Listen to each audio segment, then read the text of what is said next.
Você já se perguntou por que a seleção brasileira não é mais a mesma? Por que aquela magia que encantava o futebol parece ter se perdido? A resposta pode ser bem diferente do que você imagina.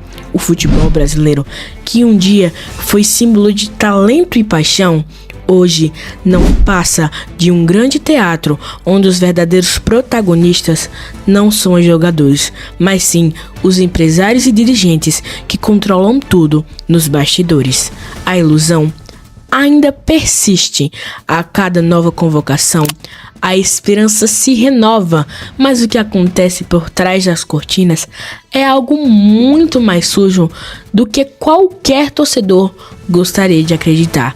E o pior, o torcedor continua sendo enganado. Se você pensa que a seleção brasileira é montada com base apenas nos talentos dos jogadores, é melhor você repensar. A verdade é que muitos atletas são convocados não pelo que fazem em campo, mas pelo interesse de empresários que precisam valorizar os seus ativos. Parece absurdo, pois saiba que essa prática acontece há décadas. Em 2001, o presidente do esporte, Luciano Bivar, admitiu ter pago para que Leomar fosse chamado para a seleção. O objetivo? Valorizar o jogador para uma possível venda. Agora, pare e pense. Quantas convocações estranhas você já viu nos últimos anos? Jogadores que mal atuam em seus clubes, mas aparecem na lista da seleção. Coincidência? Difícil de acreditar. E os nomes por trás disso são sempre os mesmos. Empresários como Juliano Bertolucci e André Curry controlam mais de 50% das grandes transferências do futebol brasileiro. Eles não só emprestam dinheiro para clubes endividados, mas também influenciam diretamente em quem é chamado para vestir a camisa verde e amarela. Um levantamento recente mostrou que 7 dos 23 jogadores convocados pelo ex-técnico Fernando Diniz eram representados por Bertolucci, o mesmo empresário que intermediou a sua ida para o Fluminense e pouco depois para a seleção. Isso explica casos como o de Matheus Cunha, convocado, mesmo com apenas 3 gols em 41 partidas. Porém, é preciso confessar que jogou muito mais do que os outros contra a Colômbia. Ou Daniel Alves, chamado para a Copa do Catar, mesmo sem atuar há meses. E esses são só alguns exemplos mais claros dos que já apareceram. A seleção, que deveria ser a expressão máxima do futebol brasileiro, virou a prateleira de luxo para negociações. Se o futebol brasileiro está podre, a raiz do problema está na Confederação Brasileira de Futebol, a CBF. O esquema de poder dentro da entidade se assemelha e muito à política nacional. São anos de corrupção, favorecimentos e um sistema que impede qualquer tentativa de mudança. Quer uma prova? Ronaldo Fenômeno, um dos maiores jogadores da história do Brasil, tentou se candidatar à presidência da CBF. Com dinheiro, influência e conhecimento de causa, ele poderia representar uma mudança real. Mas o que aconteceu? Das 27 federações estaduais, 23 simplesmente fecharam as portas para ele. Sem apoio, Ronaldo desistiu. Se um ícone como ele não conseguiu nem concorrer, o que dizer de qualquer outro que tente mudar o sistema? Se quiser entender melhor, temos um vídeo explicando todo o caso. Na última segunda-feira, 24/3, Edinaldo Rodrigues foi reeleito à presidência da CBF, renovando o seu domínio na entidade que comanda o futebol brasileiro. E para quem pensava que a era de imensos conflitos e manipulações na CBF estivesse chegando ao fim, a realidade mostra o contrário. A máfia dentro da federação ainda continua forte e imbatível. A reeleição de Edinaldo não foi apenas uma vitória pessoal, mas um movimento cuidadosamente arquitetado. Recentemente, ele conseguiu a aprovação de uma mudança estatutária que permite que ele possa se reeleger em 2030, ou seja, que ele permaneça no cargo até 2034. Serão mais de 10 anos à frente da CBF. Com o apoio de todas as federações, ele conseguiu garantir a sua permanência na presidência. A eleição, que é marcada na data que o presidente quiser, só pode ser vencida por quem tem a bênção do sistema. E o sistema de Edinaldo é um jogo jogado por um número limitado de pessoas. Desde 1989, o Brasil não vê uma eleição para a CBF com dois candidatos reais. A verdade é que, ao contrário do que se pode esperar em uma democracia, quem realmente decide as eleições são as federações, que têm o poder de votar de forma massiva. Se 21 das 27 federações votarem em Edinaldo, a eleição está praticamente garantida, sem que os clubes, que são verdadeiros motores do futebol, precisem sequer aparecer para dar a sua opinião. Figuras como John Textor e Leila Pereira já se manifestaram contra a CBF. Textor, inclusive, falou abertamente sobre o roubo que ocorreu dentro da estrutura do futebol brasileiro, enquanto Leila criticou a péssima arbitragem da CBF. Mesmo assim, o que acontece? Esses mesmos personagens que criticam continuam apoiando a continuidade de Edinaldo no cargo. O que está por trás disso? A hipocrisia de um sistema que faz com que os clubes sejam submissos e aceitem passivamente um presidente que não resolve os problemas reais do futebol nacional. Então você, torcedor, você mesmo, pare de ser baba-ovo de presidente de clube. Se você é torcedor, que seja do seu time e só, não de presidente que tá à frente, até porque ele não tá nem aí pra você.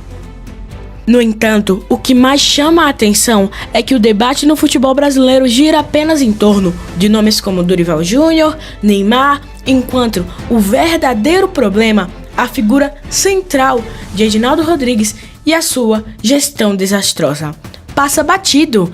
Arbitragem, calendário, estrutura do futebol, tudo isso tá um caos, mas ninguém se atreve a questionar verdadeiramente a liderança da CBF, que parece imune a críticas. E por quê? Porque a política, as federações e até o judiciário, de alguma forma, favorecem o poder de Edinaldo, permitindo que ele permaneça à frente de uma entidade que deveria estar em constante evolução, mas que na prática está estagnada e cheia de vícios.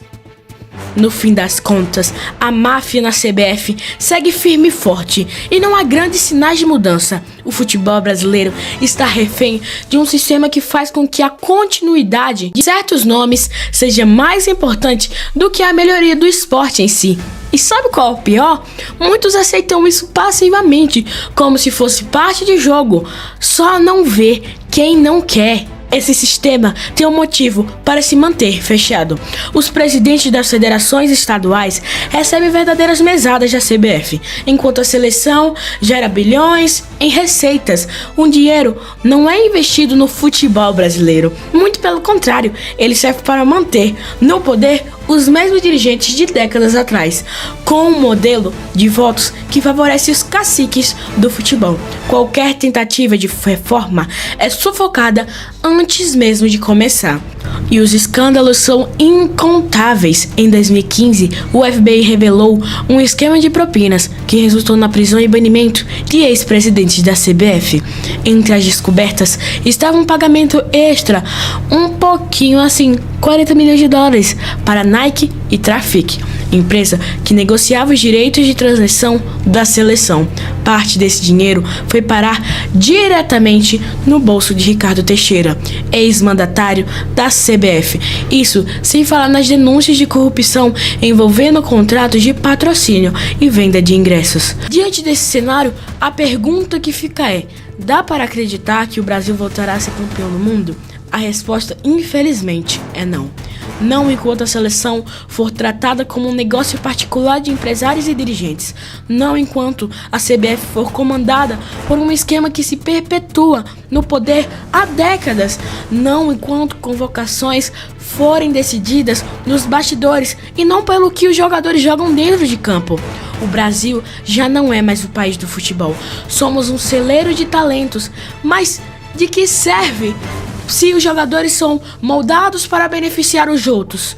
Enquanto os clubes brasileiros vendem os seus jovens jogadores antes mesmo de amadurecerem, a seleção se torna um palco para negociações milionárias. E o torcedor continua alimentando a ilusão. Mas a seleção brasileira tem um elenco bom. Poderia ser melhor? Com certeza, mas não dá para negar que a gente tem jogadores de primeira qualidade espalhados pelo mundo. O problema não é só a convocação, não é só a panelinha, não é só a máfia que insiste em atrapalhar. Um grande problema também está na beira de campo. O Brasil precisa urgentemente de um técnico estrangeiro. Olha o que o Jorge Jesus fez lá no Flamengo. Olha o que o Abel Ferreira fez e continua fazendo no Palmeiras. São caras que chegaram, entenderam o futebol brasileiro e elevaram o nível dos seus times a patamares históricos. O que nos impede de fazer o mesmo na seleção? O orgulho? A teimosia? Achar que o Brasil ainda é o centro do futebol mundial quando o jogo já mudou há tempos? A realidade é uma só. A fábrica de técnicos brasileiros entrou em decadência. Até temos um ou outro nome promissor, mas que ainda não é o tempo na minha visão. Então, não temos no momento nenhum que realmente inspire confiança para comandar a seleção rumo ao Hexa. Mas isso é papo para outro vídeo. Enquanto isso, fica a reflexão. Até quando vamos insistir nos mesmos erros? Mas e você? Vai continuar acreditando nessa farsa ou vai abrir os olhos para a realidade? O que você acha disso tudo? Deixe a sua opinião nos comentários, se inscreve no canal e compartilha esse vídeo. Só expondo a verdade, podemos um dia mudar o rumo do futebol brasileiro.